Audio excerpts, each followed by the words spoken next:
ハマンカン、分かった。お前は生きていてはいけない人間なんだ。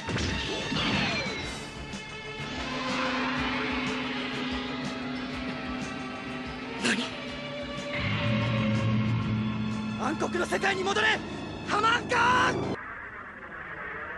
なんだ、あれは神指だ。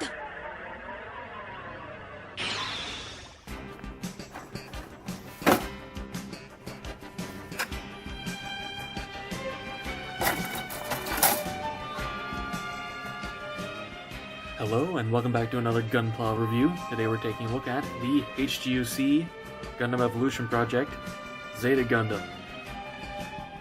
Alright, and starting off as always with the articulation. The head is on a ball joint as well as a forward back hinge, though it does go down really far into the collar, so you're not going to have the easiest time posing it. It can look really far down though, and I almost broke the feed fin earlier trying to do this shot, so yeah, be careful. The shoulders are on a sliding out track, so they can bend forward and backwards. As well, they are also on an upwards hinge, which is stupidly tight, and this panel is really thin and will stress and break very easily, so be very careful with the shoulders. That said, if you're gentle, they can come up about this far. Then you get a ball joint, which is really tight. And the shoulder does almost clash against the wings, but you can get them out of the way. Only about this far out to the side, just because of the actual design, though you do get a full rotation at the bicep. These panels on the shoulder will not stay out. Full bend at the elbow, and as always, the hands are on a ball joint. The waist has a forward-facing ball joint, as well as a hinge and a swivel, and then there's a ball joint in the waist itself, which was incredibly loose. I had to tighten it up. And now it's basically just a swivel, which is fine. You get tons of articulation, more than you'll ever really need. Also, these can move, but it's... well, the side wings can get out of the way for posability. This is for the transformation. Front skirts are ball jointed. They come connected, but are easy to separate. Side skirts are on the usual polycap, so they're not in the way at all. The back skirts are actually on a hinge, though I don't really know why that's necessary, because, I mean, this backpack's kind of in the way, isn't it? There's a side-to-side rock at the hips. Hips themselves are universal joints, so they can move out pretty much any way you want them to. There is a thigh cut, though, yeah, that's about as far as it goes. You do get a double-jointed knee, though it is really weird, and is technically because of the transformation, but it is still usable. The ankle guard in the front is hinged. This little flap in the back is hinged for some reason, and you do get a pretty decent ankle joint in here. The ball joint in it on mine is really loose, but good range, and downwards toe bend for the transformation. So in theory, this kit is really well articulated.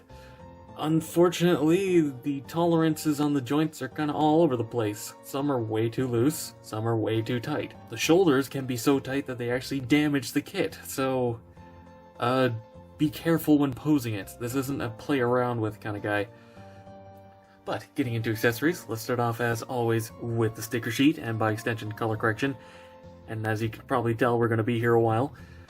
You'll notice I used a couple of the stickers, which is just cameras. Didn't use the eyes, but I did use these ones that go behind the eyes, because they actually do use translucent green.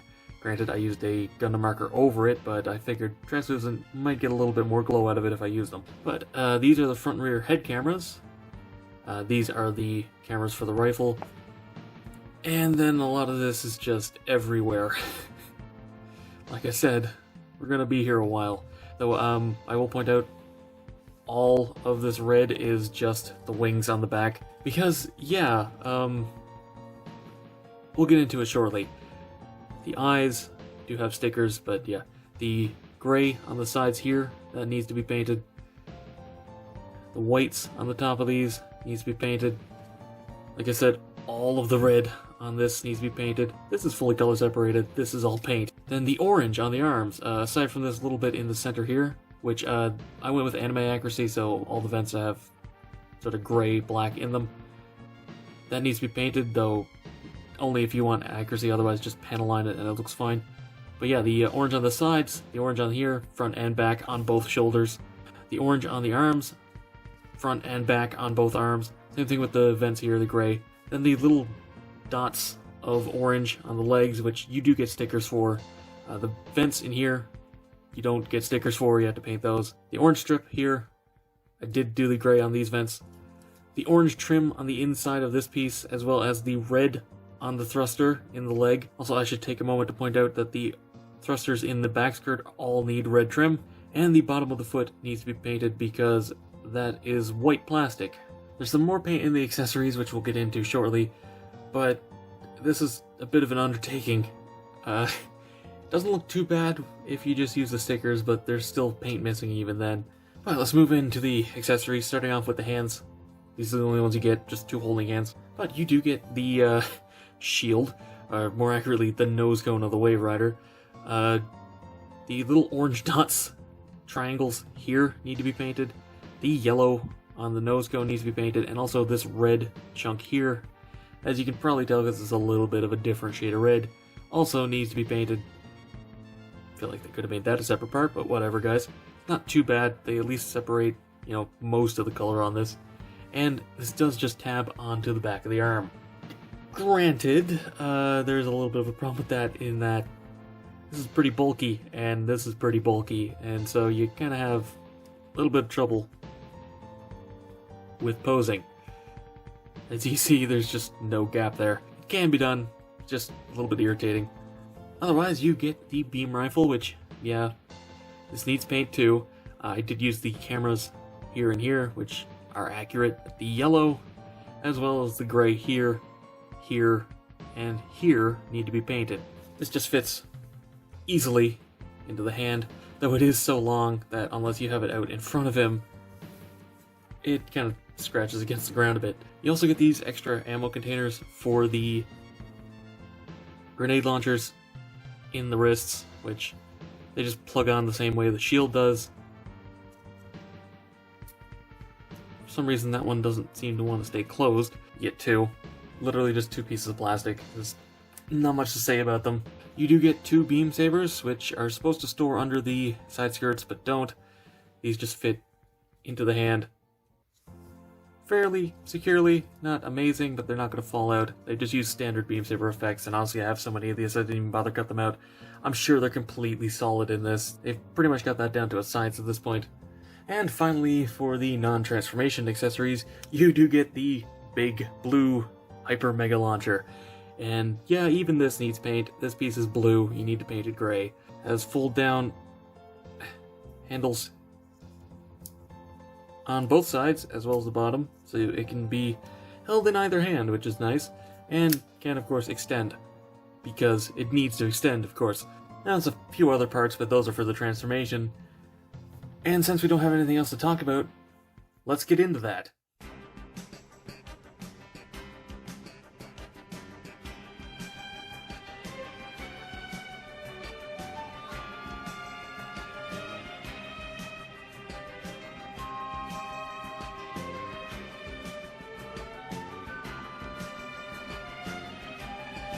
The transformation basically requires you ripping most of the kit off of the torso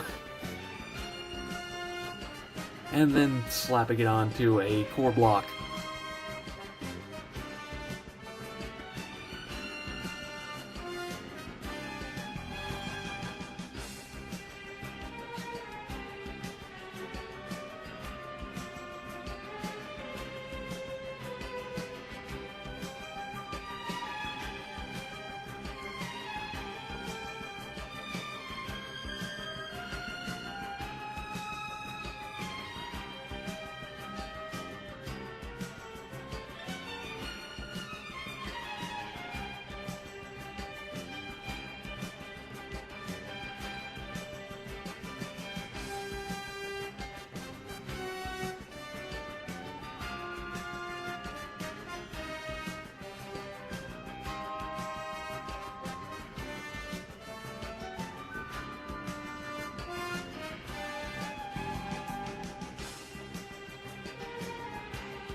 Be careful with the ankles. The slide thing is kind of soft and easy to damage, and you don't want them being floppy and sliding into the leg when you have it in the robot mode. Like I said, this is just kind of a kit you have to be careful with.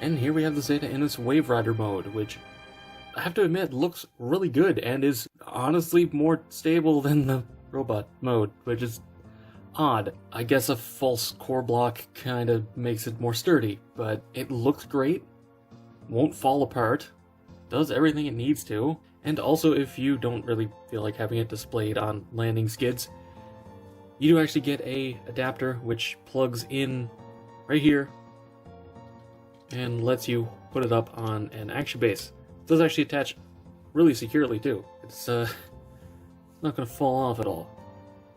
This does get in the way a little bit, but you can still sort of finagle something out of it if you really want to. Or you just, take off the Hyper Mega Launcher, it's fine either way. But I was dreading the transformation, and it was actually pretty smooth. And as for a quick size comparison, the Zeta is, it's not massive, but it's taller than the average suit and is pretty chunky, so it's decently sized. So, to wrap this review up, I don't know how to feel about this kit. I don't hate it, but it's, weird. I mean, the Zeta's inherently going to be a bit weird, but this thing is just kind of an oddity. The articulation's fine on paper, but the tolerances are kind of weird, and the amount of paint it needs, which normally I'd excuse, but they immediately made a P Bandai version that had, like, almost no required paint. So, no excuse. They just intentionally did this in order to sell more P Bandai kits. But, for what it is, it's the best 1/44th Zeta Gundam, unless you like real grades. But, I mean, I feel uncomfortable handling this a little too roughly. I wouldn't want to be too rough with that. If you want a 1/44 scale Zeta, this is probably your best option. And I'm happy that I can finally at least complete my double Zeta shelf. Anyway, that's all for this review. Be sure to let me know what you think down in the comments below. Give the video a thumbs up if you enjoyed it, helps a lot. Subscribe and hit the bell for future reviews. Go follow me on Twitter for updates. And consider supporting me on Patreon so I can keep making reviews just like this one. And as always, until next time, happy building.